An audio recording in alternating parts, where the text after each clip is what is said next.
Welcome everyone to Rare World Coins. Hopefully you're finding my videos interesting and hopefully informative to your collecting of world and US coins. A lot of these coins I do collect. I have to be familiar with these countries. And of course, I try to get the most popular demanding coins for these countries. So when it's time for me to sell, I have no problem since I have lots of demand for these coins. So these coins are always readily in demand by collectors and easily liquidated when it's time to sell.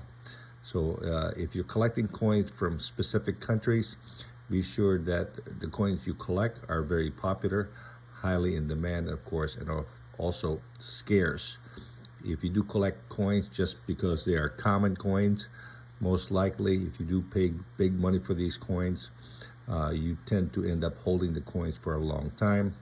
And if there's no demand for those coins, definitely you'll end up losing money at the long run. Okay, so be sure that you're doing your due diligence as far as collecting the proper coins, and be sure they are graded accordingly.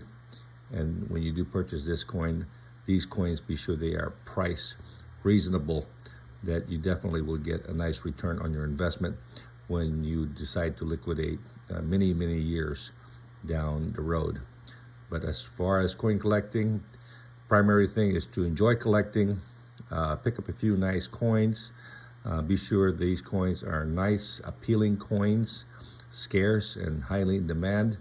So again, when you do sell these coins, you will have ready available buyers for these coins. What we have here today are coins from the Netherlands. These are the two and a half gulden coins. This is a pretty nice series that started in 1932 and goes to 1944. Very popular large coins. And of course, these coins are struck in what you call two different varieties. The first variety is a shallow hair, and of course the rare other ones are the deep hair. Of course, the deep hair is more of a scarcer type. So the deep hair are the scarcer coins. The two primary dates that I always try to pick up is 1932 and the 1938. The 1932 deep hair and the 1938 deep hair are extremely rare in high-grade uncirculated condition. Note that the 1933 has a high mintage and also has deep hair. So let's take a look at these coins, and you can see the difference on these coins. What we have here on the left side is a 1932 shallow hair, and the rarer one is the 1932 deep hair.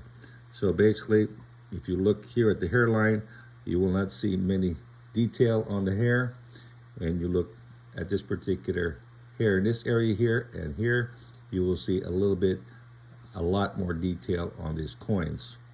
Let me give you a closer look at these coins. So this one here is definitely a shallow hair, and you can see the lines on the hair. They're very light and not deeply designed. So this is the shallow hair, and this is of course the 1932. The 1932 has a very high mintage on the normal circulation or commerce coin.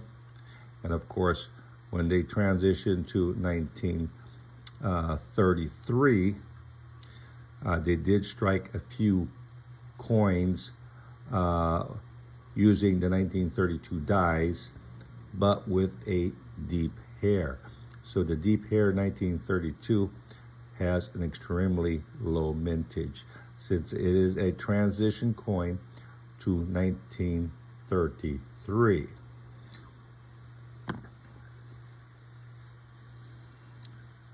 As we look on the 1932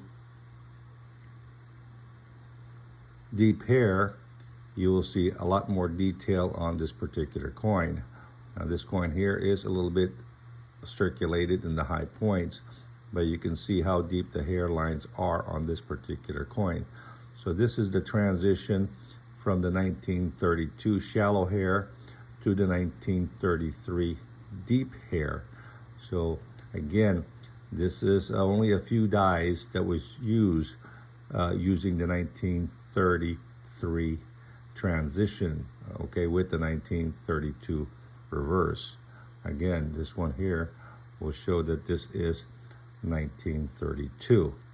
Again, this is a transition from 1932 using the 1933 deep hair dies.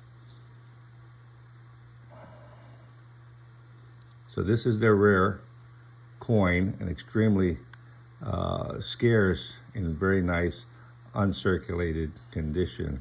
So if you do acquire one of the deep hair in nice MS63 or 65, then we're looking at a coin that's worth maybe a couple $1,000, whereas the shallow hair is probably worth around $50. Definitely a nice rare coin.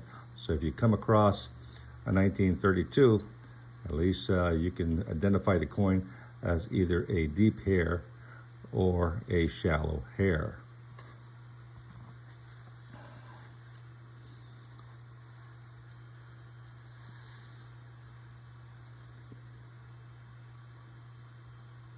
Now, the 1933 was all struck in deep hair, so definitely it has a high mintage. So this coin is not really scarce. There is no shallow hair variety on this particular year. This is all struck in deep hair. So this one particular coin is not as rare as the 1932 deep hair or the 38 deep hair. And this one here is the 1933. Again, this one here is not scarce. This is a common coin, since all of the 1933 were struck with the deep hair. So these coins are readily available, but still are nice collectible coins if they are true uncirculated condition.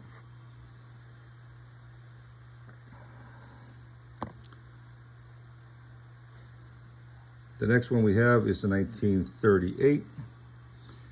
And of course, 1938 is a transition coin, again, from the deep hair to a shallow hair.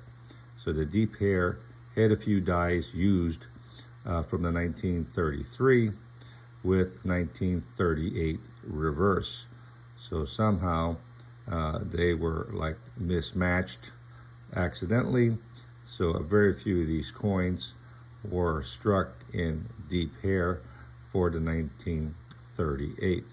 So this one here is extremely rare, also in very high grade.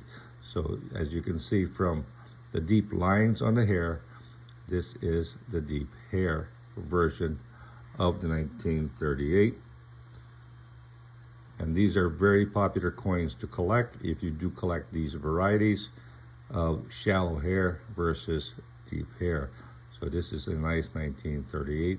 Again, these coins do get very expensive in MS63 or better, and they could run from $1,500 to $2,000 if you're able to find one in grade.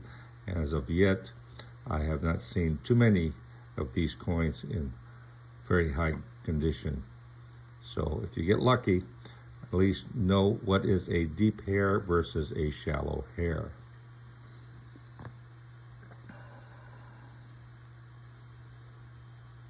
The last coin we have is also 1938, but it is, like I said, a shallow hair. So the hair is not deeply embedded, as you can see from the 1938 deep hair. Like you can see the detail. This one here is very shallow, while this hair here is very deep. So this is a shallow hair 1938. This one here is a very nice uncirculated coin. So if you can pick these coins up in this grade, especially on the deep hair, you will have a very nice collection of this variety. And these are very popular, highly in demand in this variety. Any of these coins from 1932 to 1944 in high grades are definitely highly in demand. So if you come across these coins, you will at least know the difference between the deep hair versus the shallow hair. Again, this is the 1938. And this one here is a nice, brilliant, uncirculated. It's a very nice high grade for 1938. Just too bad this one here is not the deep hair, because this is a very nice condition for a deep hair, and it would be worth probably from $15 to $2,000 if this was a deep hair.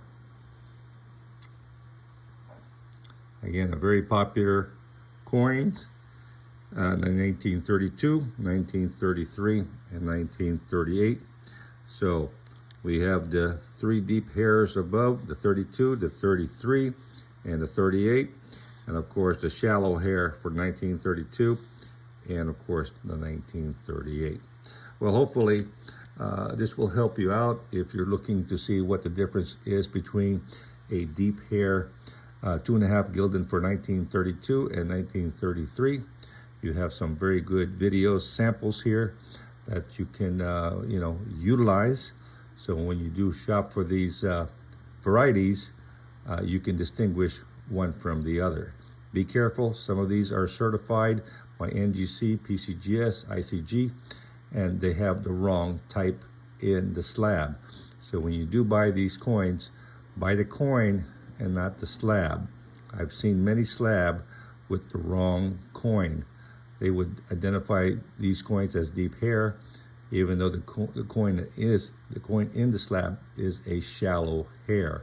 So you don't want to overpay for coins that are incorrectly labeled.